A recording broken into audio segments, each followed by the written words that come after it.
మాట్లాడాలని ఆశపడుతున్నాడంటే ఎన్నో విషయాలుగా మనం కొన్ని విషయాల్లో అన్ని అంటే మనం జరిగిద్దా జరగదా, లేదంటే నేను ఇంతే ఇలాగే ఉంటానా అని కూడా ఆలోచిస్తూ ఉన్నారండి. అన్ని విషయాల్లో కూడా దేవుడు క్షేమంగా మిమ్మల్ని నేను చూసుకుంటాను.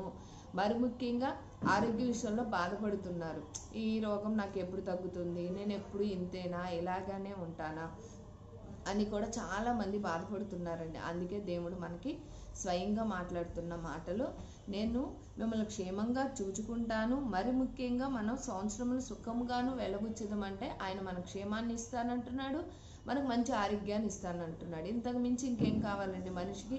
అన్ని విషయాల్లో చక్కగా మంచి చెడు దేవుడే మనల్ని కాపాడుతానంటున్నాడు. మరి ముఖ్యంగా ఆయుష్ను కూడా పెంచుతానంటున్నాడు. ఆయుష్ మామూలుగా మంచి చెడు అనేది ఎవరన్నా చూసుకుంటారండి. ఆయుష్ని ఎవరన్నా ఇవ్వగలరా? ఎవ్వరు ఇవ్వలేరు. ఎవరు ఇవ్వగలరు? దేవుడు ఒక్కడే ఇవ్వగలడు. అది ఎప్పుడు ఆయన సేవించినట్లయితే, ఆయన అడిగినట్లు